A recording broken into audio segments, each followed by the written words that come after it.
See, I told you. That's why I did. Ah! Okay. Hello, my name is Christian Rodriguez. As you can see, we are back here making videos again.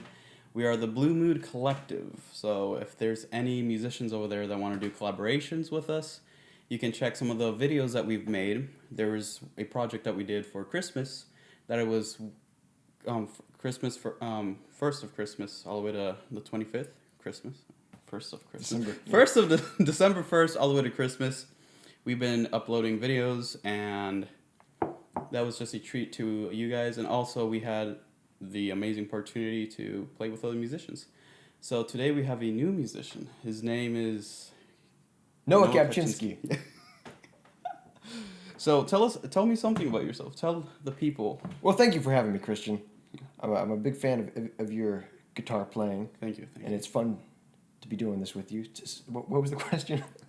Tell me something about yourself, or tell me something that you want people to know about you. Oh, I don't know. Well, I play in a band called the Sea Monks in San Diego. We play kind of roots music, kind of honky-tonk and rockabilly music.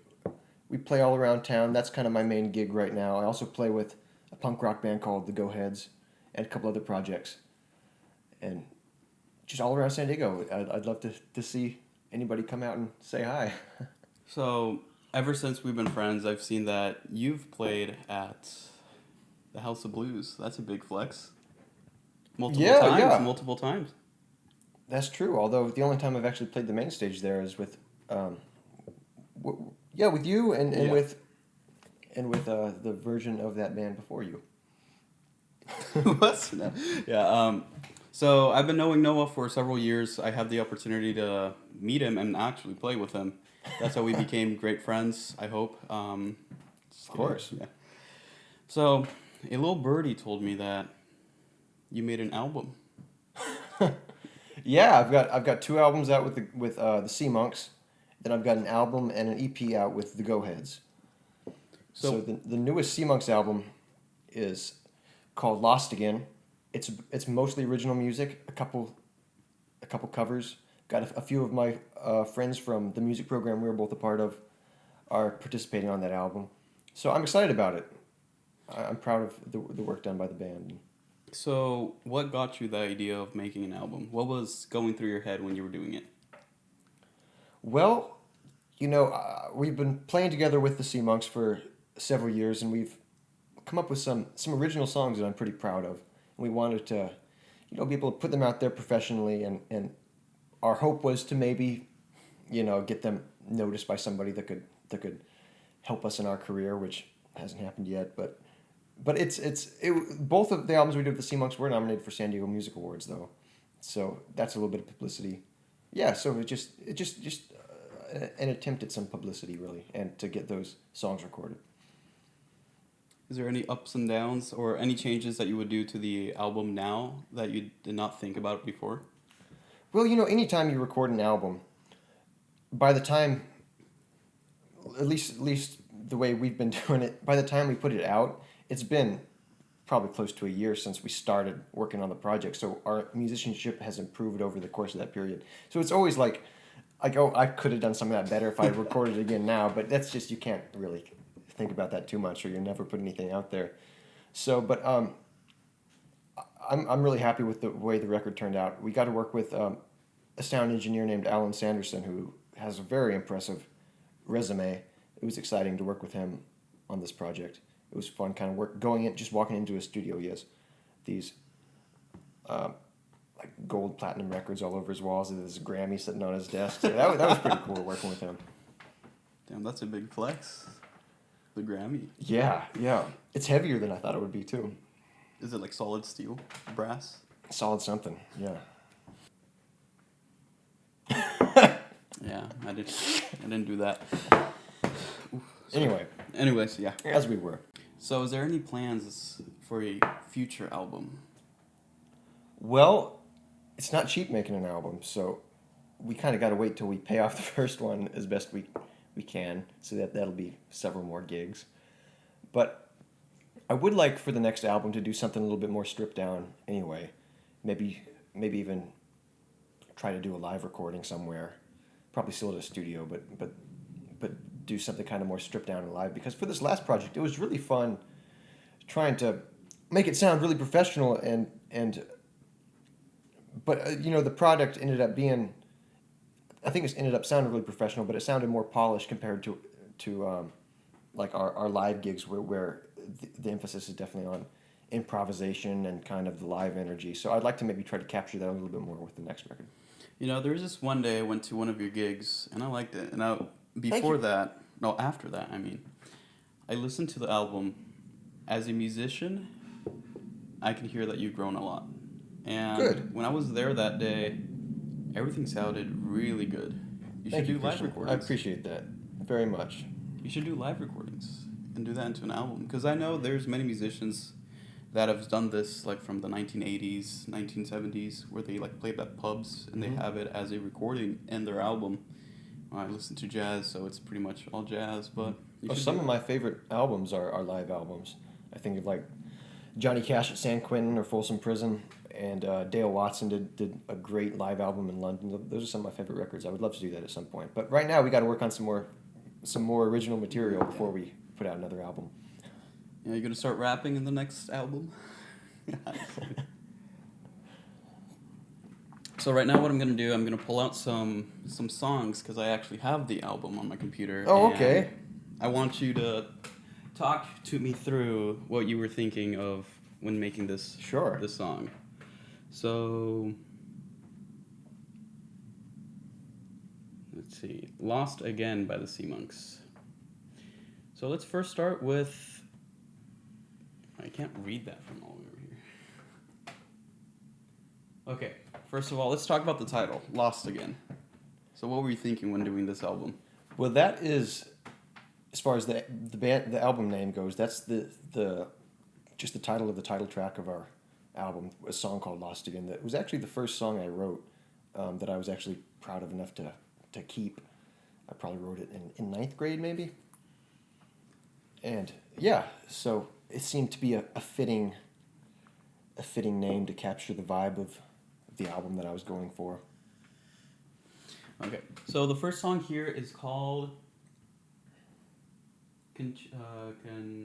Continental Club. Continental. I thought Continental. I know. Continental Club. The words are small from here. Yeah. Continental Club. There you go.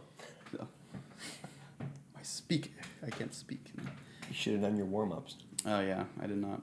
This is a tongue twister for me for some reason. This is a manly man mug. Okay, I said it right. That's your new warm-up. Yeah, this is This is my manly man mug. Yeah. Okay, continue. So, what were you thinking? Red leather, yellow leather. Red leather, yellow. Sorry. Yeah. As we were for the first song. What were you thinking about that when you were making it? So for the song Continental Club, that's a song about this venue out in Austin, Texas that we've performed at. We had the opportunity to perform at a few times. That's one of my favorite gigs we've ever done. My dad actually wrote the lyrics to that song, I'll mention. But so we had the opportunity to open up for a band called Ruby Dee and the Snake Handlers here in San Diego when I was probably in 8th or 9th grade. And they liked our sound enough to invite us out to open for them in Austin at a venue called the Continental Club, which is a real cool historic venue, but it's just like this little shoebox club where so many of my heroes have played, including who I mentioned earlier, Dale Watson's one of my favorites. I got to open up for him there a couple times in the future. So we've had so many cool experiences there. So grateful for the owner of the club, Steve, for being so kind to us and welcoming. So we wrote that song as a tribute. Yeah, and for the next one, it's kind of odd. Lava Lamp. Kind of odd. Yeah, Lava Lamp. Like, who names it? Lava Lamps were, like, huge in the 80s. That's another 90s. song that my dad wrote. Actually, my mom came up with the hook line. She walks like a lady and dances like a tramp. And then we thought, we should write a song with that as the lyric. And, yeah, I don't know. That's one of the songs that I feel like the focus was more kind of just... Oh, I keep touching the mic. The focus was a little bit more... like the musical vibe, so just trying to... I thought it was kind of a cool change of pace for the album. I kind of like I stole a Robin Hinkle lick for the beginning of my solo that I liked. Well, you know, the greatest flattery for a musician is stealing their licks or stealing their phrases. Yeah. So, Lost Again, the main title of this album. So, you said that you made it in 9th grade. Yeah, I think so. I think it was ninth grade. Yeah. Yeah, the first song I Freshman wrote. year. The lyrics are kind of all over the place. I guess it's a teenage angst song. Guy just wanted to get the hell out of high school. It's kind of an angry song, I guess, but I don't know. I thought it turned out kind of cool. Yeah. Don't you love high school? At the end of senior year, you're like, I'm gonna. But we didn't have a senior year. No, we had half a senior year. No. I mean, the music program was certainly my favorite part of high school, by far. I graduated high school a year early just to get the hell out of there. The other part of high school that I liked a lot was my senior year English class with Mr. Sheehy. And honestly, some of the poetry analysis we did in that class, was directly inspired my songwriting on several of these tracks. Because I had him as a freshman in ninth grade too, so when I wrote Lost Again. Anyway. Is there any other songs that you've written that were inspirations of taking Mr. Sheehy's class? Yeah, I mean, honestly, I for all the songs I write, I think about some of the ideas that I learned in that class, just breaking down. Because we talked a lot about poetry in that class, and we talked a lot about like the rhythm of syllables too, like iambic pentameter and trochaic pentameter. Whatever. I don't know. The names don't matter, but the idea of really being deliberate about the emphasis of syllables in poetry and especially in music, because it's all about rhythm, you know. So I definitely keep that in mind anytime I write music. So the next album, are we gonna start rapping? Country rap. No. So after Lost Again, we have Katie. Is that one of your originals or one of your dad's? That's another one of my dad's. I wrote maybe 4 of the songs on the album. My dad wrote probably another 4 or something like that. I don't know, but that's another one that my dad wrote. I played kazoo on that song though. And my good friend Pyatt Pund, who we both played with in a gypsy jazz band and in the Preservationists, he plays fiddle on that song, as he does on several of the songs, some that we've already talked about. Yeah. So who is Katie? A figment of my father's imagination. Yeah. I don't know. We kind of seemed like a kind of Irish name, and we kind of have an Irish punk vibe in that song. But the vibe of that song was trying to kind of blend the Irish punk sound, Irish folk sound with some of our country influences. That's why it's Run to Meet Katie Down the Red Dirt Road. Okay, so after Katie's track number 4. Track number 5 is, how do you even pronounce that? Which one is it? Alkanost? Yeah. I don't know. I think that's probably not how you pronounce it. That's how I pronounce it when I sing it. It's probably Alkanost or something. That's how I've heard it pronounced subsequently. But I pronounce it on the record as Alkanost. Which would be like wrong and just offend everyone that knows what the word means. Yeah. The Alkanost is a mythological creature from Russian mythology, but it's a bird with a woman's upper head and maybe torso, but the legend is she sings so beautifully that she makes whoever listens forget about anything else and kind of captures their whole attention. And I kind of so that's what Alkanost is. But this again, the lyrics are kind of all over the place. So who made the lyrics for this song? I wrote the lyrics of the song. And this is one of my favorite songs I've written, probably. I like the lyrics to it. Alkanost. Okay. So that's track number 5. And for track number 6, you have Big Cheeseburgers and Good French Fries. Yes, I do. With Bongo Man intro. Yes. Yeah, that's a song by a great Texas songwriter, Blaze Foley, who died real young. He was actually murdered and shot, and with so much left undone. But he's one of my favorite songwriters, one of my dad's favorite songwriters. We kind of pay our tribute to him. And then the Bongo Man interlude is a reference to another Robin Hinkle song called Bongo Man Camping Adventure. And so we throw in, ahead of that song into the middle of Big Cheeseburgers and Good French Fries. You're going to In-N-Out while craving this song? I love the lyrics to this song, so that was a fun one to cover. So what I've noticed, each song is connected to an artist not each song, but some songs are connected to an artist. Definitely a lot of tributes to our influences. Yeah. I guess that's. Yeah. That's a good way to make music. Have inspirations. Yeah. And for number 7, we have the news. So how was that? Were you watching the news? My dad wrote that song, and it's just kind of an expression of frustration at the just the political division within our country right now. I think it was kind of written as a response to I think it was probably written around the time Trump was elected as kind of a I don't know. But it's not just a Trump sucks song. It's just kind of it's an expression at that we kind of just need to meet in the middle a little bit because people are crazy. Well, people got even crazier when the pandemic happened. And the news in general doesn't seem to be doing its job. No, people hide stuff. But yet again, this album was released in 2021, so that was when mayhem was occurring throughout the United States. Oh yeah. But anyway, I don't want to be a political band, but that's kind of our statement, I guess. So you have Satellite. Seattle. Yeah, Seattle. The words are small here. He's not illiterate. Yeah, I thought that was an I, not a T, but yes. Satellite.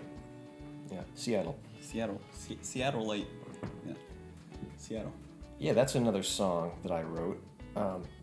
That song has changed quite a bit since we recorded it. We now have a whole cha-cha interlude. But yeah, that's definitely a song where the lyrics aren't really supposed to be the focus. It's just kind of I wanted to have a country shuffle. So why did you add a cha-cha to it? Because it sounds cool. Yeah, we starting at the second half of the solo through the bridge. We now do that as a cha-cha. That's my dog. And we're back with Christian Rodriguez. Oh, hey. Sorry. Go ahead. Seattle, I remember listening to it, and it talks about, like, good looking at Seattle or something, like a girl moving to Seattle. So, was there something behind that? Oh, no, it's just a filler lyrics for a melody I liked. I wrote the most cliche country song I could. Well, every song is usually from a heartbreak or from an inspiration. I know that by experience. Oh, yeah? I want to hear one of those. Well, I'm going to be working on an album, and it takes a lot of energy. Yeah. So, okay, let's go back to your album. So, Seattle is number 8. So, on number 9, we have... I don't know how to pronounce that. Rhyolite and gasoline, is that what it is? Yeah, what is rhyolite? It is a volcanic rock found in the southwestern United States.